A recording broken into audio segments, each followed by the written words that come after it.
Hello, I'm Eric Buckland. I'm a historian with a focus on the men who rode with Mosby's Rangers. I've been researching their lives for 10 or 12 years now, and what's important to me is, especially from this area known as Mosby's Confederacy, Loudoun, Fauquier, Warren, and Clark County, which really makes up a heritage area as well, is the Rangers were part of the fabric of, or one of the threads in the tapestry that makes up this area. They lived here before the war, they fought here during the war, and many of them remained here and contributed to the United States after the war. I'm in Sharon Cemetery in Middleburg. In this cemetery are about 30 men who rode with Mosby's Rangers. Many of them have very interesting stories, sad in many cases, violent in other cases. I'd like to share some of those with you. Again, not to put any of these men up on a pedestal, although I do have some men I truly respect here, but just to tell their stories, and again, how those stories were woven into this area and to the history of our country. I think one of the most significant things about Dallas Fir is the fact that after the war, in 1891, he gave permission to the surviving members of the 1st Massachusetts Cavalry to put a monument on some of his land, on some of Fir's land, to commemorate the members of the 1st Massachusetts Cavalry who were killed during the cavalry fight in Aldie on 17 June 1863. I think it was a true indication of attempts for reconciliation and peace. And I believe always there was a true and deep, abiding respect between the men who fought against each other in the war. Many stories of how after the war it was over. I wouldn't say they became close friends, but they, as I said, had a deep respect. And Dallas Fir demonstrated this by giving the 1st Massachusetts permission to erect that monument, which still stands today on Snickersville Pike. It's a beautiful monument. Well kept. It's about a mile up from mile and a half up from Route 50, and it's a wonderful monument.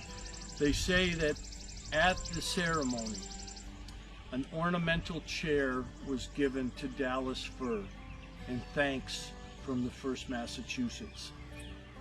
And I understand that up to this very day, that chair is still in the Fir family, and it is a prized possession of their history. Now, there's also another story that has to do with the Fir family, and this is a story. Would that I could tell you it was true, but I can't. But it has to do with the Fir House, which looks out upon that monument that's up on Snickersville Turnpike. And it has to do with a rocking chair that belonged to Old Lady Fir. Who that was, other than a woman from the Fir family, I don't know. But Old Lady Fir had this rocking chair, and she loved it. It was in the parlor, and she would sit in it every day and rock for hours, to the point that there were 2 grooves in the floor where that rocking chair had gone back and forth. Eventually, the family moved, but left a good deal of the furniture that they had in the house to the new owners. And this story, again, as it goes, says that the new owners came into the house. Old Lady Fir's chair had been left there, and the new family quickly moved out after several times that rocking chair with no one sitting in it began to rock, and they just didn't like that and moved away. Again, the great marker of Mosby Ranger Dallas Fir. This is the marker of George Kerfwood Pickett. If you could see it, and it's obviously an old marker, you can see that he was born in 1851.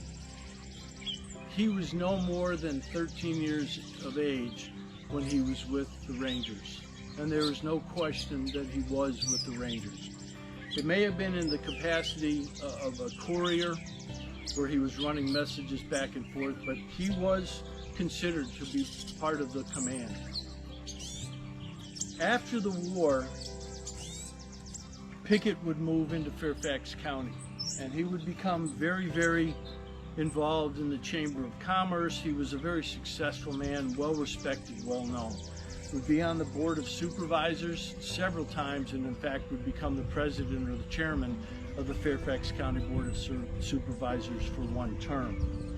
But when he passed away in 1930, he had made it known that he wanted to be interred back here in Loudoun County, where he had grown up, and perhaps where he had had some of the excitement of being a Mosby Ranger. And again, when I say 13 years of age, that was not a complete anomaly in Mosby's command. Mosby had 2, 3, 4, 14-year-olds, 15-year-olds, a good number of 16, 17, and 18-year-olds.